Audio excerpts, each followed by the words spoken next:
Sala TUSP, o podcast do teatro da Universidade de São Paulo. Uma sala virtual onde a gente conta histórias da história do teatro.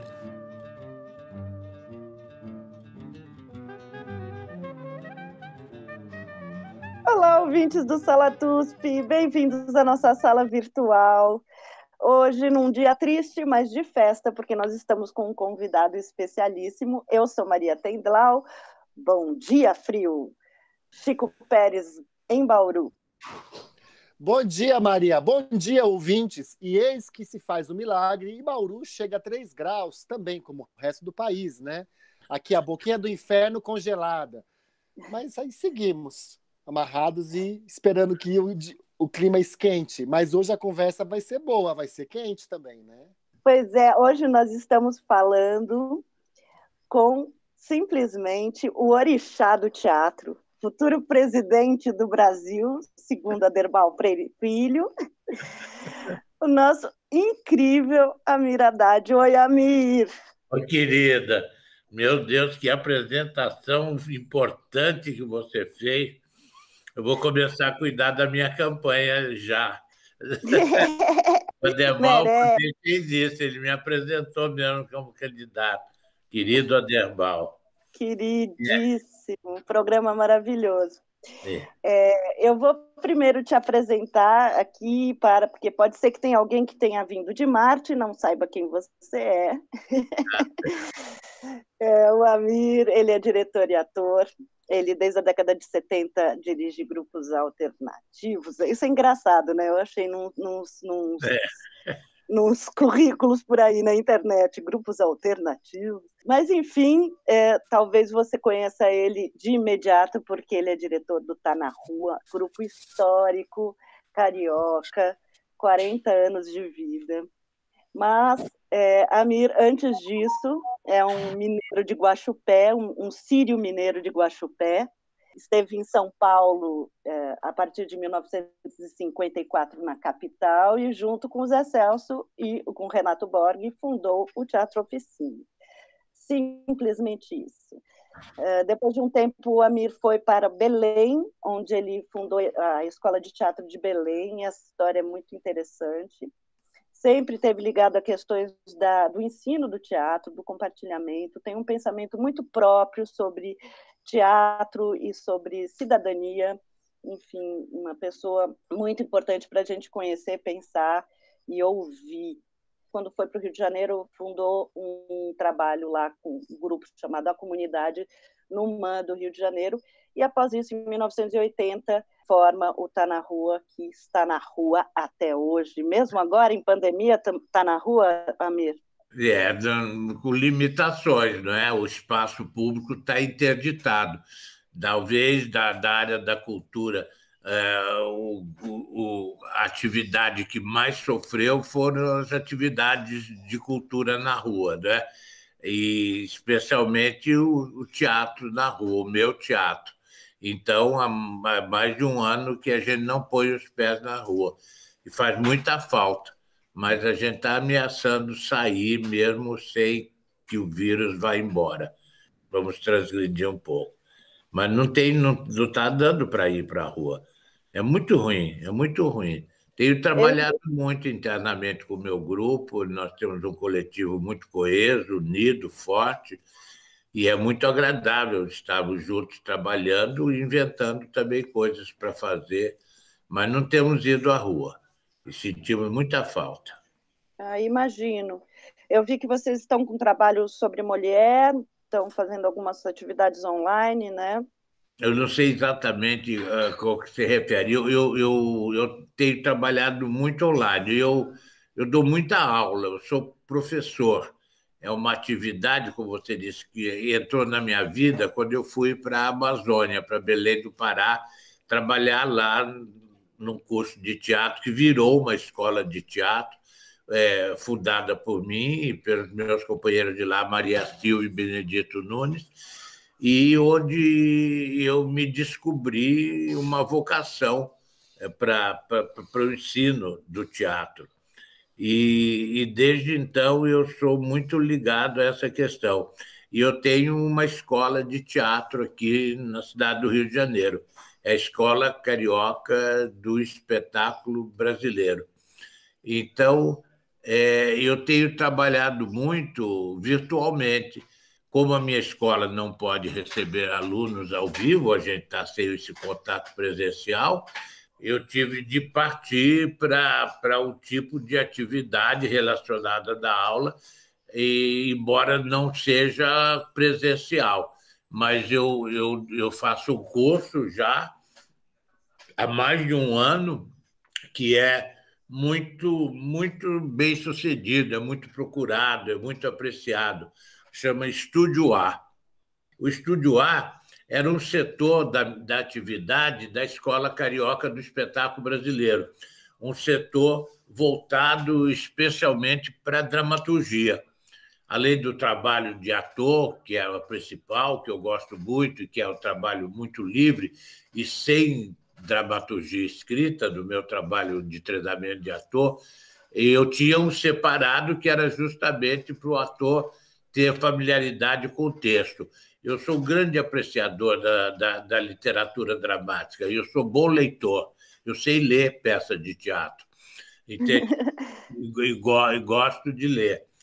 Então, eu tinha o Estúdio A, onde eu cuidava especialmente, principalmente, de dramaturgia. Com a impossibilidade da presença física nas minhas aulas, eu fiquei sem as aulas de teatro propriamente dito, mas pensei que poderia manter essas aulas de dramaturgia, que afinal de contas, consistiriam mais em leituras e reflexões sobre dramaturgia do que realmente movimento. E foi então que eu fiz o Estúdio A, chamava Estúdio A na vida real. Depois, na vida virtual, continuou se chamando Estúdio A também. É muito interessante isso, quer dizer, você tem uma paixão pela literatura dramática, mas o seu trabalho é basicamente fundado na improvisação, não é? O do Tá na Rua. Parece antípodas, né? Mas a parte mais avançada do meu trabalho é a da parte dramaturgia sem literatura. Isso é uma consequência, uma derivação da minha relação com a literatura dramática.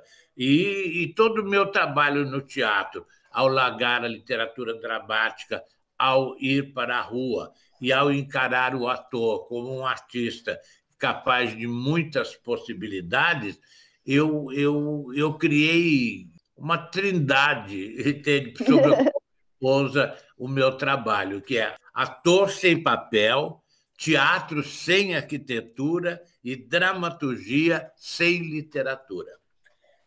Tira o papel do ator, tira a dramaturgia, a literatura da dramaturgia e tira o prédio do teatro. Puxa o tapete de tudo, entende? Para chegar nesse lugar que eu considero maravilhoso, o teatro. Eu ouço você e me vem muito referências que eu tenho um apreço muito grande, porque eu gosto muito do ensino e eu gosto muito dessa ideia de compartilhar o ato teatral. Um dia você falou, é como um jogo de futebol, eu ficava pensando no Brecht, né, que fala, vamos fazer com que as pessoas conheçam as regras do teatro, assim como no futebol, para elas poderem torcer e participar. Então, assim, é um prazer enorme. Eu queria te perguntar, nesses 40 anos de estar na rua, né, não tem como a gente não falar, o país está numa situação muito, muito, muito triste. E o Tá na Rua é carioca, né? Eu acho que a gente pode pensar no Rio de Janeiro como um epicentro aí, como o sintoma mais evidente, né, do que a gente está vivendo. Eu queria te perguntar sobre a utopia. Você disse que não deixaria de acreditar na utopia. A utopia, ela existe na nossa cabeça, mesmo quando a realidade está melhor do que está agora. Tanto que ela é mais necessária ainda, não é? Como é que eu vou abandonar a utopia só porque a realidade está piorando? É mais necessário ainda. Eu não vejo a utopia como um lugar a ser alcançado. Eu vejo a utopia como um lugar a ser sonhado, pensado, imaginado. Cada gesto que o ator meu faz da rua, no trabalho, no teatro, cada vez que ele abre os braços, que ele faz alguma coisa, ele está jogando para fora um pensamento utópico muito grande, porque ele está falando isso da possibilidade dos seres humanos se comunicarem horizontalmente, de uma pessoa ver a outra, de as pessoas se conhecerem sem precisarem serem apresentadas. Entende? Um acontecimento maravilhoso, essa coisa que o teatro proporciona, essa horizontalidade de relações que o acontecimento público como o teatro proporciona, e que cada vez para mim foi ficando mais claro à medida que eu saí das salas fechadas, onde se tinha um modelo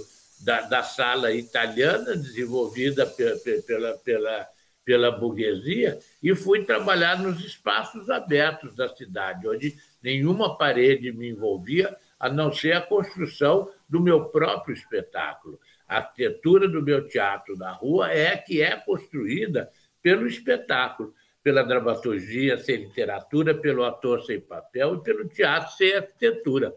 Aí você tem liberdade para reconstruir o mundo de muitas maneiras.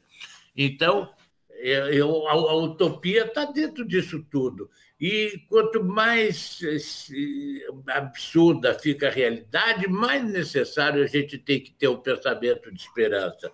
Né? Perder a esperança num país como o Brasil hoje, se você for falar disso, eu tenho vontade de morrer. Falar, ai, perdi a esperança, fudeu.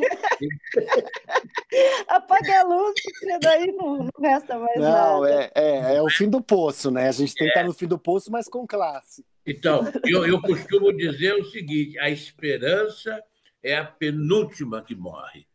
Depois dela morre o ator. Porque se não houver esperança, mais o ator morre. Não tem sentido. Ator é sinônimo de esperança.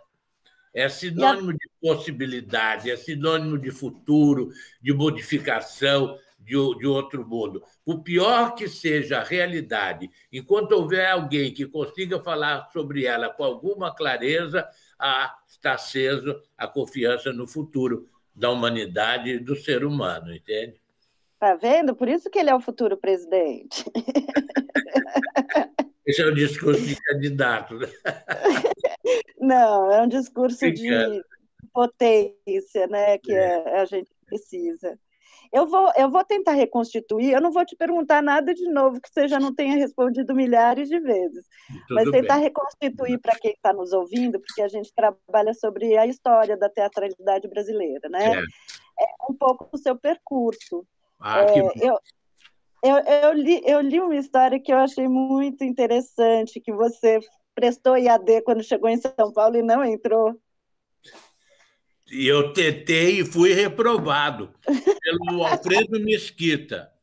Alô, Alfredo Mesquita, onde estiver. Era a escola do Alfredo Mesquita. Sim. E tinha umas pessoas da banca que eu não me lembro mais. Eu me lembro de um só, que era o Roberto Freire, que também era meio professor, era muito ligado às pessoas de teatro. Mas eu fui reprovado. E eu tinha posso falar um pouquinho? Eu tinha um pequeno sonho de teatro. Eu vinha do interior, de uma cidade do interior do estado de São Paulo, e fui estudar em São Paulo, fui estudar num colégio público excelente, que era o Colégio Presidente Roosevelt. Eu fui muito alimentado por esse colégio, entende? Os professores eram inquietos, a minha professora de português me mandou ler Carlos Drummond de Andrade, eu quase morri quando no máximo que eu sabia era o Olavo Bilac, e ela me largou Carlos Drummond de Andrade na cabeça, e aquilo me abriu muito. E em São Paulo, na década de 50, a efervescência cultural da cidade de São Paulo. Para um garoto vindo do interior, o TBC mandando brasa, os atores saindo do TBC, o Sérgio Cardoso fazendo companhia, Maria Della Costa fazendo companhia, e o TBC atuando, a Cacilda Becker fazendo companhia, e eu, no meio dessa efervescência, não tinha televisão. Não tinha televisão para me desviar. E eu ali, um jovenzinho, um garoto no meio de uma cidade culturalmente tão inquieta, que era São Paulo, e era a cidade que mais cresce no mundo. Era a época do 4º centenário de São Paulo. Eu adorava aquela metrópole. Tinha 2 milhões de habitantes, olha que michuruca que era.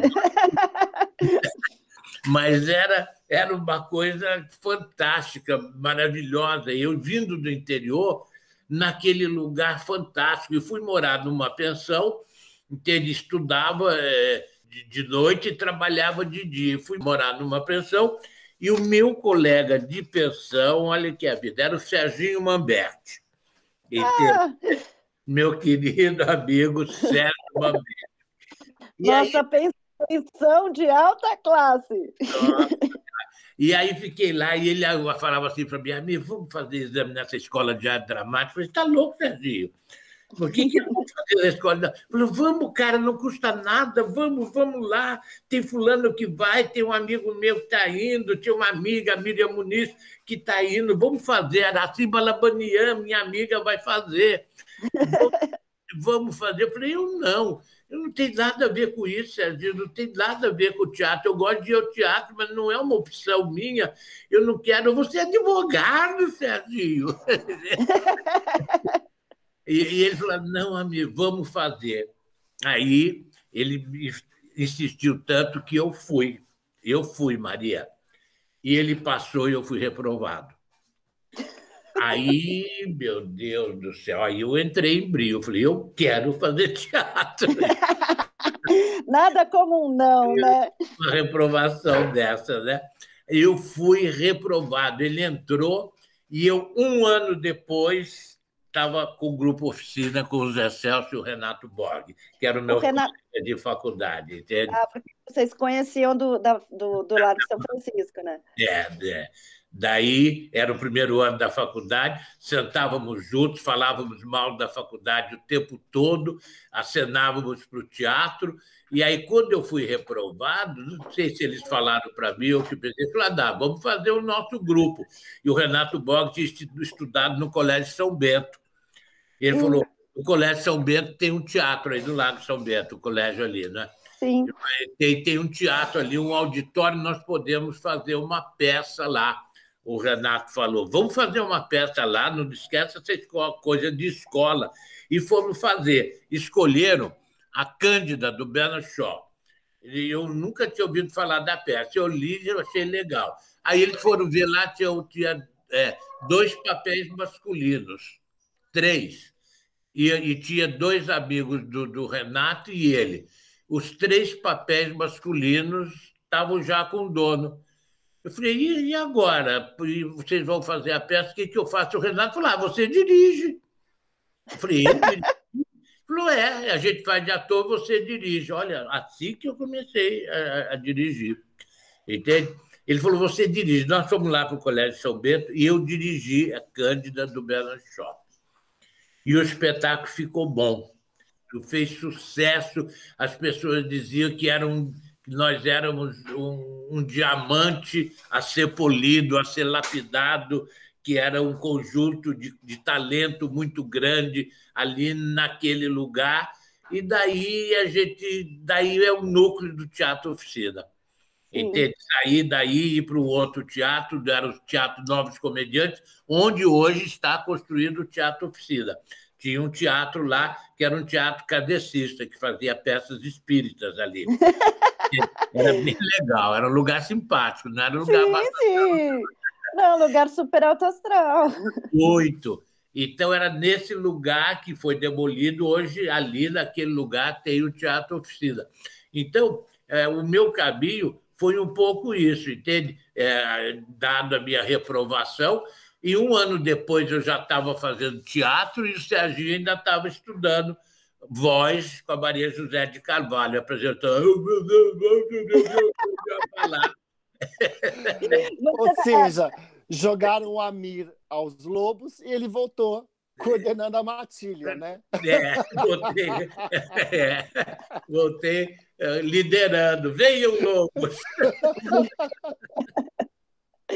E, Amir, e esse começo, assim, você, Zé, o Renato, o Fernando já estava nesse momento, o Fernando Peixoto? Não, o Fernando veio depois. Quando o Fernando chegou, eu já não estava mais no Oficina, Maria. Tá. Ele chegou depois. Nós fundamos oficina, nós fizemos Vento Forte para um Papagaio Subir, que é a primeira peça do Zé Celso, uma peça curta de 1 ato. E a peça foi surpreendentemente bem, entende? Aquele talento que precisava ser lapidado, que apareceu no Colégio São Bento, se transportou para essa peça que foi feita, eu acho, nesse teatrinho, do Teatro Os Novos Comediantes, que era onde é a oficina hoje. E a peça também foi bem recebida. Aí, o Zé Celso tinha outra peça escrita, que era Incubadeira, que aí já era uma peça de 3 atos, grande, e nós estudávamos na Faculdade de Direito. Daí resolvemos montar a peça, sob o patrocínio do Centro Acadêmico 11 de Agosto, que dava para a gente um apoio institucional melhor. Nós estávamos dentro da faculdade, éramos uma excreção dentro da faculdade, eu, o Zé Celso e o Renato, mas a gente estava lá dentro. Então, o 11 de agosto apoiou a gente para a gente montar uma peça. Nós fizemos a Incubadeira e, dado o apoio do Centro Acadêmico, nós fomos participar de um festival de teatro de estudantes que o Pascoal Carlos Magno fazia. Ele fez vários, e ninguém jamais já me vai conseguir dizer com clareza o tamanho da importância do Pascoal Carlos Magno para jovens como nós, que não tínhamos nenhum caminho na área da cultura. Esses festivais de teatro de estudantes mobilizavam todos os jovens que queriam para o teatro, que não tinham nenhuma entrada, não tinha como. Então, esses festivais obrigavam a gente a se organizar, a fazer grupo, a botar peça e tudo. E foi assim que a Incubadeira do Centro Acadêmico 11 de Agosto foi para o Festival Nacional de Teatro de Estudantes, que nessa época foi pertinho, foi aí em Santos, na cidade de Santos. Entende? E aí foi um acontecimento, porque eu ganhei o prêmio de melhor diretor, o Zé Celso ganhou o prêmio de melhor autor, a Eth Fraser, que fazia o papel principal feminino, ganhou o prêmio de melhor atriz. O Renato Borg não ganhou de melhor ator porque ele tinha tido uma experiência no teatro profissional. Ele tinha feito uma participação, acho que com o Sérgio Cardoso, em Chá e Simpatia, uma coisa assim que o Renato já tinha tido. Então, ele não ganhou o prêmio, porque senão ganharia também. Ganhou o prêmio de melhor autor. Então, a gente voltou de Santos para São Paulo consagrados. E pusemos a peça no Teatro de Arena. Estabelecemos naturalmente uma sociedade. Não era uma sociedade, mas um partilhamento com o Teatro de Arena. Sim. Onde já estava o Boal, entende? E era o Vianney, o Zé Renato ainda, mas nós trouxemos a peça e pusemos ela ali no Teatro de Arena, ali na Rua Teodoro Baiva. Era naturalmente os parceiros para a gente em São Paulo nessa época. A gente não tinha como se reunir a Maria de la Costa, nem ao Sérgio Cardoso, nem ao TBC. Né? A gente era produto deles, obviamente produzido por eles, entende? Mas a gente estava longe deles, procurando outro caminho. E vocês conversavam, Amir, sobre assim, que caminho nós vamos tomar? Quer dizer, tinha um debate? Não tinha essa clareza. Eu também não lembro tudo, né? Já faz mais de 12 anos. Né?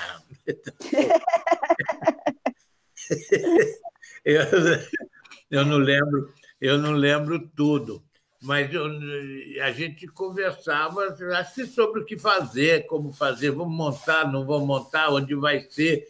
Tinha o Centro Dom Vital, que era um lugar de pensamento filosófico cristão e que acolhia muito as atividades culturais. Eles deixavam a gente ensaiar lá. A gente tinha um participante que veio trabalhar com a gente, que escreveu para teatro também, cujas peças eu cheguei a dirigir, que era o Carlos de Queiroz Teles. Então, eu também dirigi a peça dele, além do Zé Celso, e ele tinha esses contatos. A gente começou a buscar essas relações e ir fazendo, vivendo essa coisa que São Paulo dava para a gente. A cidade era muito estimulante, para quem quisesse fazer alguma coisa. Tinha muita coisa para fazer, estava tudo em aberto, tudo era possível, entende? E um jovem inquieto, se quisesse, fazia coisas. Nós éramos inquietos e fizemos, entende? E nasce disso daí uma organização como o Teatro Oficina. Agora, eu não fiquei mais que 2 anos com o Teatro Oficina. Por que você foi para Belém? Isso foi logo em seguida ou teve uma passagem anterior? Eu levei um pouquinho de tempo, mas é mais ou menos pelo mesmo motivo. Porque, de repente, eu dirigia e o Zé Celso escrevia. Então, estava tudo bem. Mas a gente tinha uma coisa que nós fizemos aí em São Paulo, que era muito legal, que chamava Teatro a Domicílio. Era uma atividade do Teatro Oficina. A gente montava pequenas peças e levava e apresentava na casa de milionários intelectuais na Avenida Paulista. Moravam todos lá. E era muito legal, porque se comia muito bem, era um lugar da gente comer bem mesmo. A gente apresentava a peça e comia bem. E eu acho até que eles pagavam alguma coisa, nem me lembro mais. Eu lembro que eu comia muito. Então, a gente tinha esse teatro a domicílio. E o Zé Celso escrevia e eu dirigia. Com o teatro a domicílio, a gente precisava produzir peças curtas de um ato. E aí, naturalmente, o Zé Celso falou: eu quero dirigir. Entende? E ele foi dirigir e pegou gosto. Então, ele dirigia as peças do Teatro Domicílio e eu dirigia a Incubadeira, que seria a peça principal. Eu vou contar uma história ótima para vocês. Eu estava dirigindo a Incubadeira, o Zé Celso só assistia, a peça era dele, e eu era o diretor. Um dia, não sei por quê, eu precisei faltar ao ensaio. Aí eu falei: Zé, toma conta aqui para mim. Quando eu voltei, ele tinha redirigido uma cena que eu já tinha dirigido. Era tão melhor do que o meu, mas era tão melhor do que o meu. Eu achei ele tão melhor do que eu. Falei: nossa senhora, isso daqui é que dirigir a peça, porque era rigoroso, era limpo, era claro, era quase um toque para mim. O Zé Celso falou: olha, amigo, como eu queria que você dirigisse a minha peça. Entende? Mas eu observei isso, não comentei, nem ele comentou. Eu continuei dirigindo e fui até o fim. Mas isso não sumiu da minha cabeça. E eu comecei a achar porque o Zé Celso era o diretor natural do Teatro Oficina. Não seria eu. Entende? E também aconteceu, por causa do meu sucesso no Festival de Santos, e da repercussão que o grupo tinha e eu ser o diretor do grupo, de eu receber chamados. Tinha um teatro que era do Antunes Filho, Pequeno Teatro de Comédia, onde ele era o diretor principal, o Ademar Guerra era o segundo diretor. Nenhum dos dois estava querendo, tinha uma peça pequena lá que eles queriam fazer, me chamaram para fazer. Eu nem lembro mais o nome da peça. Eu lembro que era uma atriz, Irene de Bojanot, que fazia, ela era colunista social. Então, eu fui dirigir essa peça. Com essa turminha que tinha um teatrinho, né? Cada um ia fazer suas coisas. Daí eu fui lá, fiz esse pequeno teatro de comédia, nesse teatro, e aí a Nídia Alicia estava com problema, porque ela estava com o teatro dela estava fechado, e o teatro dela ia ser vendido, ser transformado num supermercado. E aí, então, fez um movimento para salvar o Teatro Bela Vista. Não tinha sentido fechar um teatro em São Paulo. E aí todo mundo fez aquele movimento e tudo. Ela falou: preciso dirigir uma peça. Na hora de falar preciso dirigir uma peça, ninguém quis dirigir para a Nídia Alicia. Entende? Os diretores, nós já éramos todos comprometidos, politicamente engajados e tudo, e a Nídia Alicia era a Nídia Alicia, entende? Não era uma coisa atraente para o jovem diretor. E eu falei: eu vou. Eu topei, eu falei: eu vou. E fui. e trabalhei com ela. E dirigi para ela, eu não me lembro mais das peças, acho que dirigi uma peça do Albert Camus, mas dirigi certamente uma remontagem de Chá e Simpatia que ela tinha feito já quando ela estava ainda junto com o Sérgio Cardoso. E o Sérgio Cardoso tinha dirigido, depois ele saiu e ela remontou e fui eu que dirigi. E aí o Renato Borg veio trabalhar comigo. Então, eu fiquei no mercado, eu fiquei à disposição do mercado. Teve um outro festival de teatro de estudante em Porto Alegre e eu fui para lá. Mas eu já estava me sentindo mal, eu na mesma cidade que o Zé Celso, entende? Não cabia eu e o Zé Celso na cidade de São Paulo.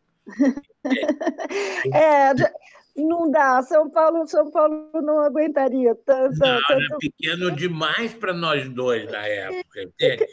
E eu achava que o Zé Celso era muito maior que eu. Até hoje acho ele brilhante, eu adoro ele. Não, é brilhante, mas é loucura também da sua parte.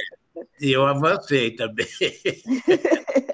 Mas daí eu fui para Porto Alegre, para esse festival de estudante em Porto Alegre. Lá eu encontrei a Maria Silvia Nunes, uma amiga minha de Belém do Pará, que era diretora de teatro. Ela era diretora do Norte Teatro Escola, um grupo de teatro, tinha grupos de teatro, por causa do Pascoal, pelo Brasil inteiro.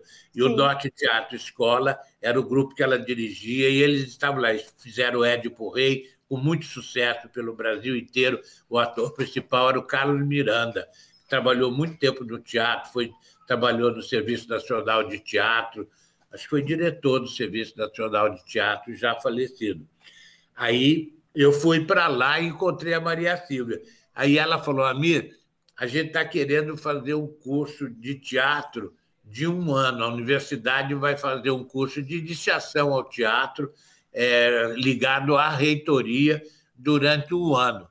E ela já tinha falado com várias pessoas, todo mundo falava: eu não vou para Belém do Pará nem morto. Entende? O Paulo Mendonça ainda é vivo, que era professor da EAD. Você conhece Paulo Mendonça? Não conheço. Você conhece, Chico? Não, nunca ouviu falar. Bem feito para ele chatear. Também não. Ninguém lembra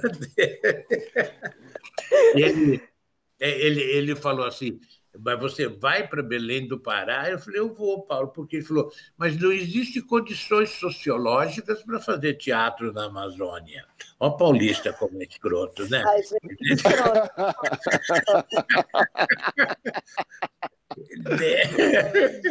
Ele era um paulistão mesmo, ele era professor da EAD do Alfredo Mesquita, entende?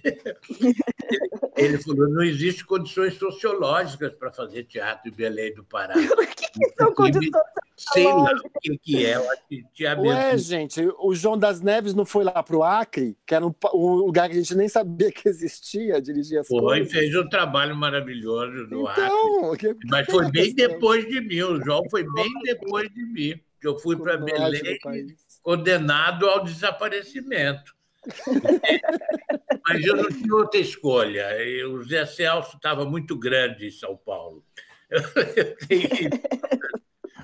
Aí eu fui com a Maria Silvia para Belém do Pará para ficar lá 1 ano fazendo esse curso ligado à reitoria da universidade. E fiz. Isso foi uma modificação absoluta da minha vida. Absoluta da minha vida.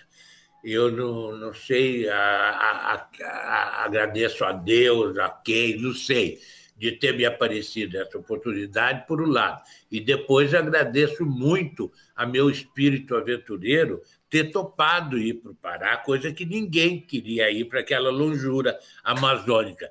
Para mim, o Brasil começava na Liberdade, onde eu morava, ia até o Gigeto, onde eu jantava, e depois passava pelo TBC, pelo Teatro de Arena e pelo Teatro Bela Vista.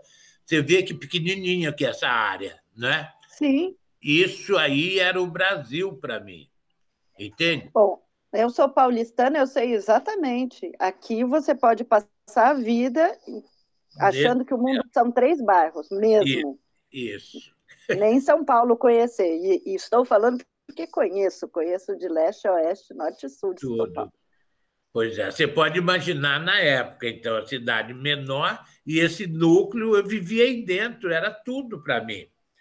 E tudo para mim. Daí ela falou: você não quer ir para lá? Eu falei: meu Deus, eu vou. Eu tive coragem e fui. Mas você está louco, você vai para lá. E o Paulo Mendonça não tem condições sociológicas. E eu não tinha saída. Era eu ou o Zé Celso. O Zé Celso estava goiando em São Paulo, eu fui embora. Aí fui. Peguei o avião, fui para Belém do Pará. Mas isso foi uma modificação tão grande na minha vida. Primeiro, porque eu vi que o Gigeto não era o coração do Brasil. Entende?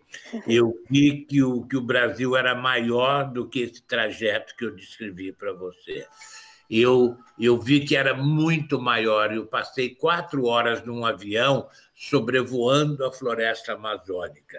Na época não tinha os jatos. E eu vi aquele verde que não acabava mais. Verde, verde, verde, verde, verde, verde. Eu falei: meu Deus, aterrissei em Belém do Pará. Qual foi a sua primeira surpresa, assim, no sentido humano, assim, lá? Tem uma lembrança assim, muito forte? Eu tenho uma lembrança forte do dia que eu cheguei lá. Eu fui para a casa da Maria Silvia Nunes e do Benedito Nunes, 2 amigos meus, cujas casas era uma espécie de consulado de todas as pessoas do mundo cultural que passasse por lá, obrigatoriamente eu quis ir na casa deles. E eu fui lá morar lá até ter a minha casa, porque eu ia ficar dando aula lá. Fui morar lá com eles. Então, eles me pegaram no aeroporto, eu já desci. Quando eu saí do avião, eu pensei que eu estava no fundo do mar, porque a umidade era tão grande que grudou na minha cara a umidade do ar. Era 80%, 90% de umidade o ar, entende? Então, aquela coisa já, calor e umidade já me assustou. Fui para a casa dele, normal, cheguei, e logo depois do jantar, à noitinha, saímos para ir conhecer a escola de teatro. Aí, quando eu saí de noite, eu fui pisando na grama e eu sentia que era cheio de água embaixo, chovia muito, e eu pisava, fazia tlac, tlac, tlac, aquele barulho de sapo, de grilo, tudo de noite, pouca luz. E eu, um cara de São Paulo, um cara urbano, paulistano, no meio daquele mato, me deu um aperto no coração. Eu falei para minha amiga assim: Maria Silvia, a gente se acostuma com isso? Ela falou: não se acostuma. Foi muito bom para mim, viu? Porque levei logo uma porrada de realidade. Falei: não tem que se acostumar, é outra realidade, você vai ter que aprender, é tudo diferente. Ela era muito sábia, sempre foi. Eu sinto muita falta dela. Ela recém faleceu no início do ano. Então, eu desenvolvi uma grande amizade com ela. Ela era diretora da escola de teatro onde eu dava aula. E ela me falou: não se acostuma. Aí eu relaxei. Não tem nenhum problema para resolver, então.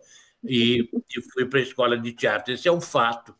É uma primeira impressão minha chegando lá. Depois fui para a escola de teatro. Aí vi a casinha bonitinha, Belém do Pará, com as casas antigas, uma cidade bonita, gostava de ver aquilo, a escola de teatro, os alunos. Aquilo foi... Eram universitários. A escola não era universitária, ela era mantida pela reitoria, mas você não tinha que ter nenhum preparo escolar para frequentar ela. Entende? Era para quem queria, era um curso livre de teatro que deveria durar 1 ano letivo e que depois acabaria. Então, para preparar pessoas, jovens atores que estavam lá. A Maria Silvia sempre lidou com o teatro e o grupo dela era o único que tinha lá. E ela achava, e no grupo dela não cabia ninguém, era um grupo estruturado. Ela achava que tinha que oferecer chance para as pessoas e ela queria que o teatro se desenvolvesse na Amazônia e no Pará, principalmente. Ela era uma pessoa uma visão muito boa. Ela e o marido dela, o Benedito Nunes, era um homem também interessante, mais de 50 livros publicados. Ele era um crítico literário e filósofo muito respeitado, Benedito Nunes. Então, eles eram uma liderança intelectual da cidade, queriam promover a vida inteligente da cidade. E a escola era um caminho para isso possível. Então, a gente foi lá fazer esse ano, era fazer esse ano. E os jovens garotos sem nenhum pré-requisito. Foi daí que veio assim o seu interesse por um teatro totalmente acessível, quer dizer, quem é o seu ator, Amir? Na verdade, era isso que eu queria te perguntar. Quem é o seu ator por excelência? Quer dizer, uma definição de ator? Você tá Não, assim... alguém. É porque eu sinto que você é uma pessoa que abarca, que engloba, que quer trazer junto. Então, é um pouco uma pergunta assim, quem pode fazer teatro? Eu acho que o teatro todo mundo pode fazer. Pode fazer teatro quem quer fazer teatro. Da minha experiência de professor, eu vi isso. E as pessoas têm mais facilidade, tem outras que têm menos. Eu penso igual ao futebol. Qualquer pessoa pode jogar futebol desde que tenha pernas. Entende? Correr um pouco e tudo. Então, você não é um mistério.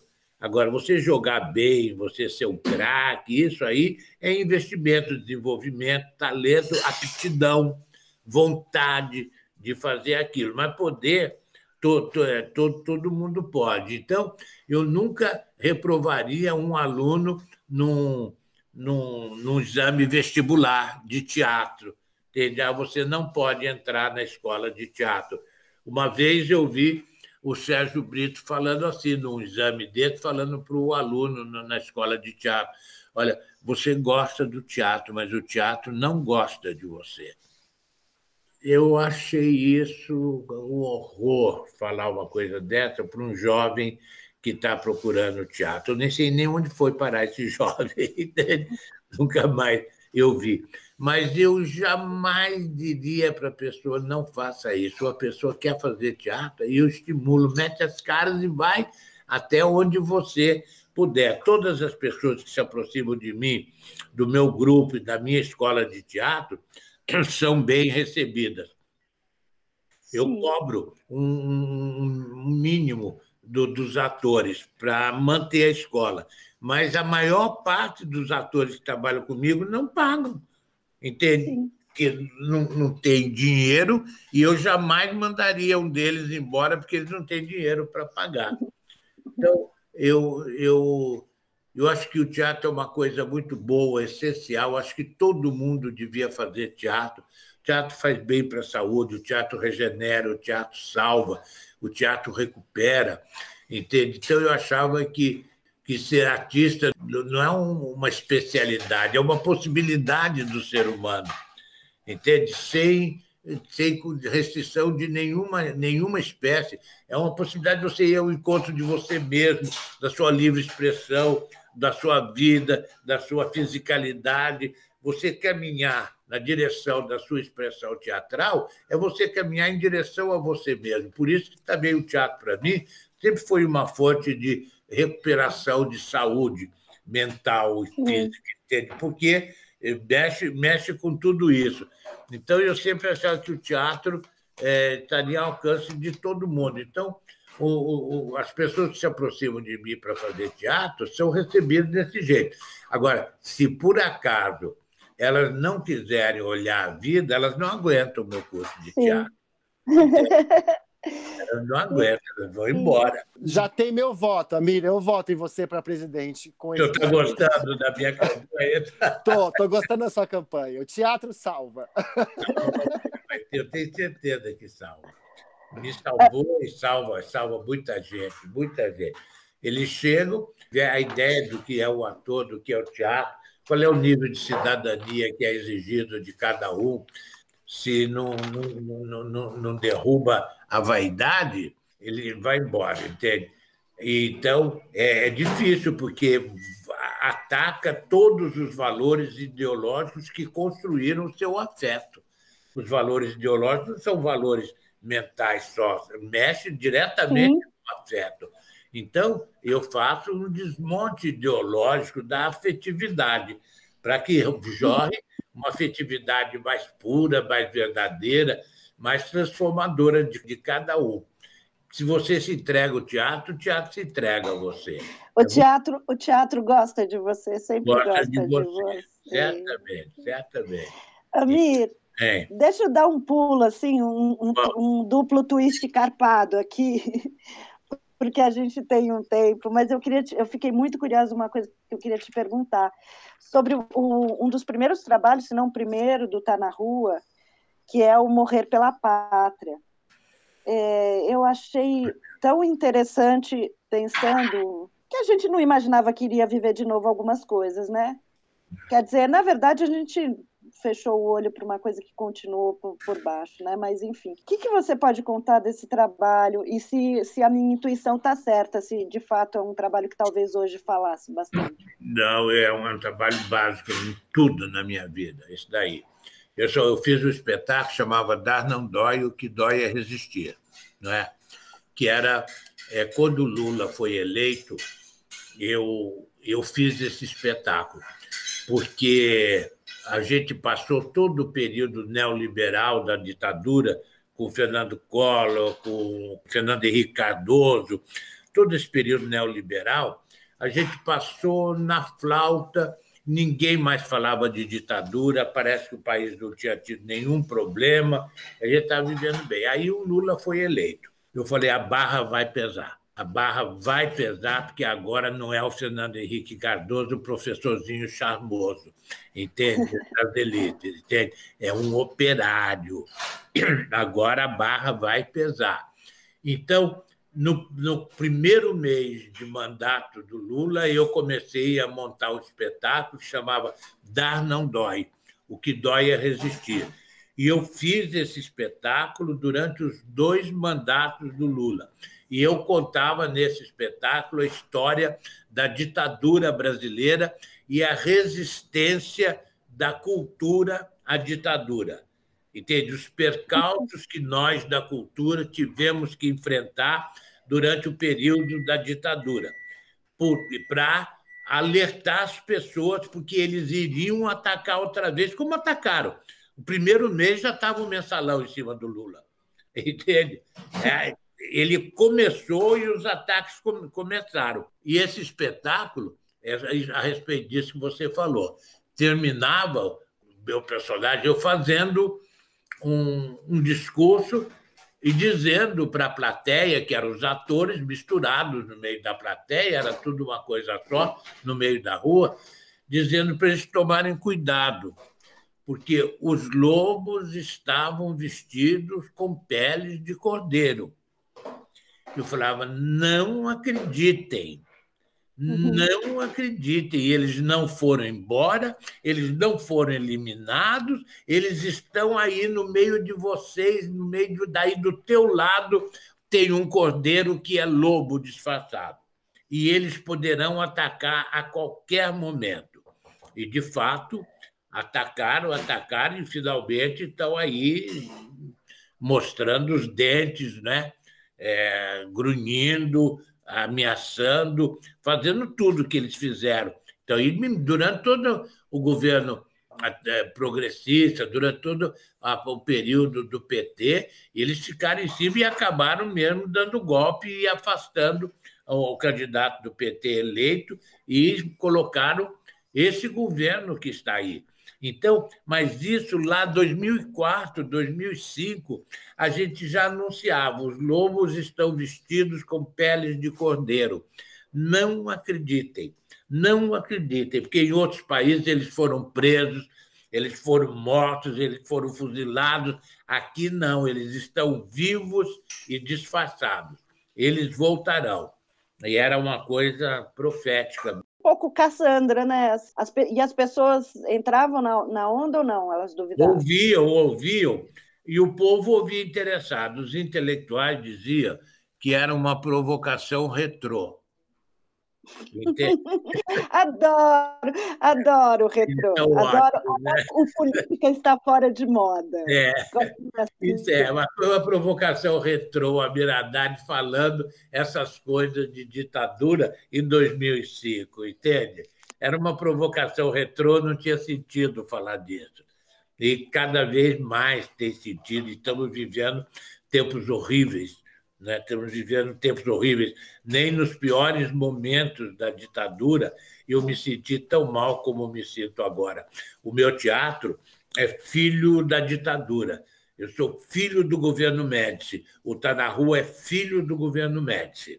Ele é uma reação ao excesso de autoritarismo da ditadura militar do governo Médici, entende?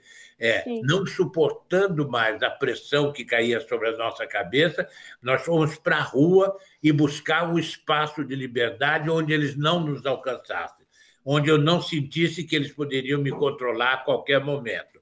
Então, na rua, a gente fazia o espetáculo, falava o que bem entendia e ia embora. Se chegasse alguém lá depois e falar, aqui que tem um grupo que faz isso, aquilo, não tem nada, não deixa rastro, não tinha mais.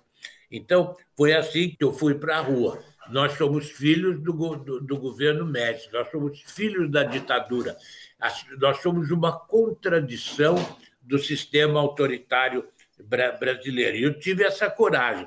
Eu falava, quem pode ser radical e contradizer o que está aí, deve fazer isso.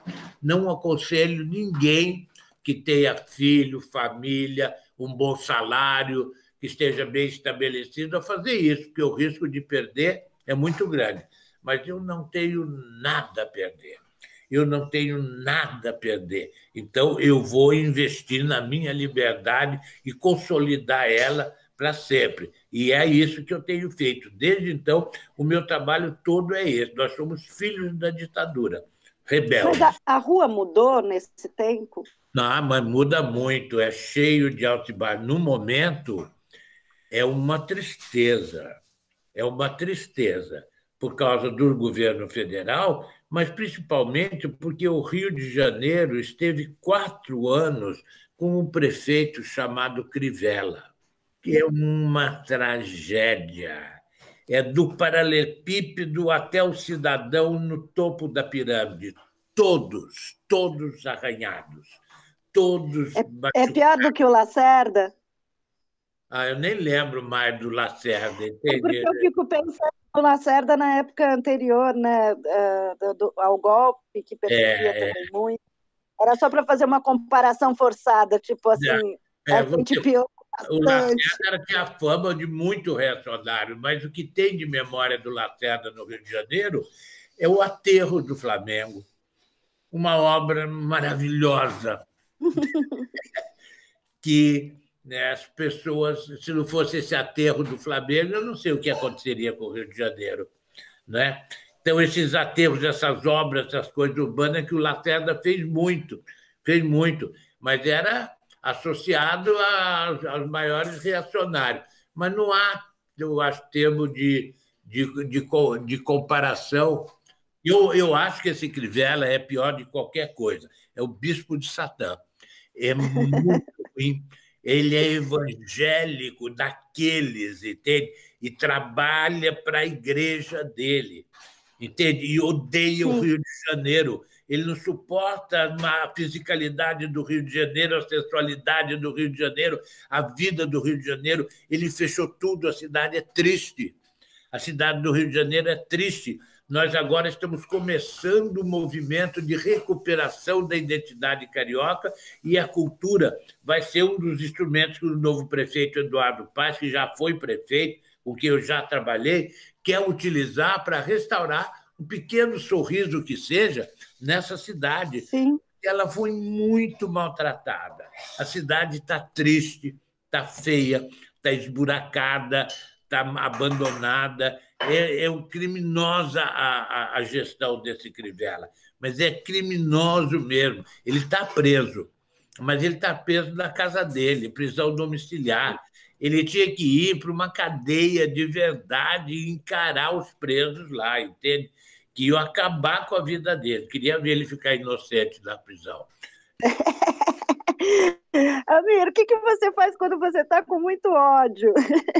Ontem eu não sabia o que fazer quando eu soube da Cinemateca. Eu não sabia se eu queria morrer, matar, Uma esquecer. tristeza. Eu fico desolado, impotente. A gente vê tudo que está acontecendo nesse país é uma tragédia anunciada, né? Tudo poderia não estar acontecendo. Em geral, a tragédia é uma coisa que pode ser evitada. Só a tragédia grega que não pode ser evitada. Mas essas tragédias sociais são assim, mas poderiam ser de outro jeito, né? Então, e você vê, não está sendo evitado. Você vê o que vem de cima para baixo do país, é de péssima qualidade. Você vive esse clima, entende? Esse astral, essa energia que contamina todos, mesmo aqueles que nem sabem quem é o governo, o que está fazendo, estão contaminados. É muito triste a situação do país. Então, nesse momento, eu só não fico mais desesperado, porque eu estou empenhado em trabalhar com o prefeito Eduardo Paes na restauração da identidade carioca, que foi muito maltratada por esse bispo de Satã, esse bispo evangélico, entende? De Satã. Então, eu vou trabalhar com isso, vai me dar um ânimo. Mas a cidade não está bem, o Rio de Janeiro não está bem, e esse homem fez muito mal para a gente. Então, trabalhar nessa recuperação. Estamos começando.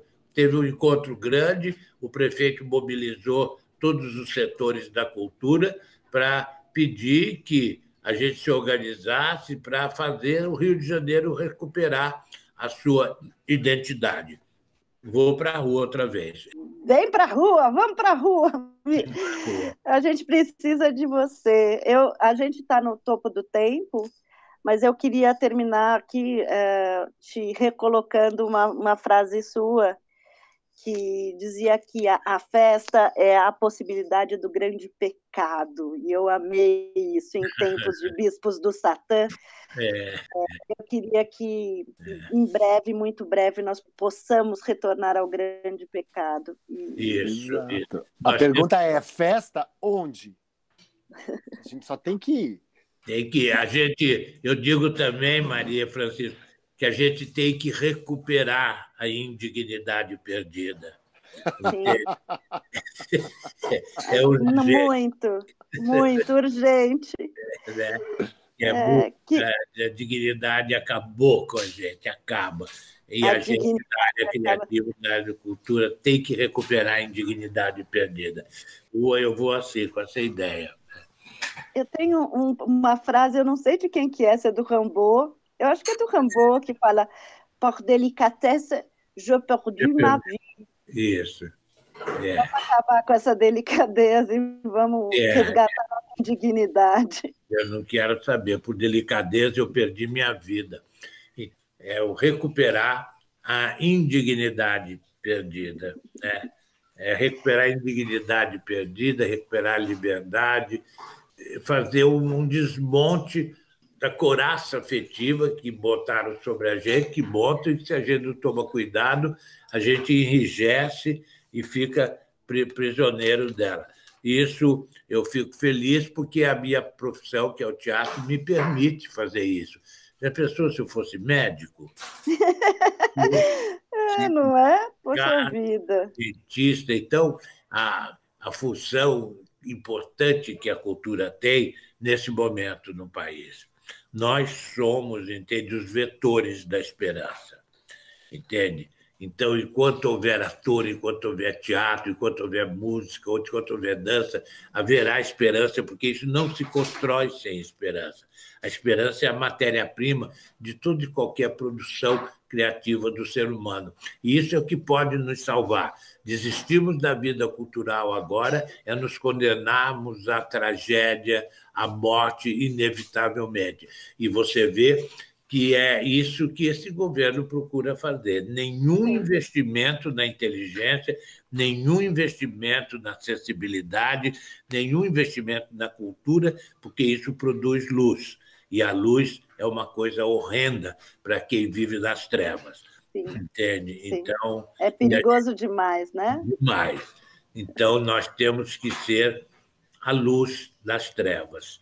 Amado, deixa eu te falar com todo respeito, tirando a couraça da afetividade, com todo respeito, eu te amo. Ai, que bom, querido, eu adoro. Com todo respeito, eu adoro que você me fale. Eu amo sem respeito mesmo. Sem respeito, nem mais aí. Aí não. Pode até rolar uma transação, hein, Fran? Bom, meu voto você já tem, agora você quer roubar meu coração? Isso, bobeou. Muito bom, muito obrigado. Eu adorei ter conversado com vocês. Puxa vida. Que bom, e é muito importante. Eu escrevo muito, mas eu escrevo particularmente, eu não publico, daí nada. Um dia alguém vai juntar meus escritos, talvez, e fazer uma publicação. Então, eu gosto muito dessas conversas, que é uma maneira de registrar minhas ideias, meus pensamentos, Sim. E de manter, dar uma permanência a eles no tempo e no espaço. Tá bom, Maria? Tá bom. Muito agradecido a você. Muito agradecida a você. Obrigada.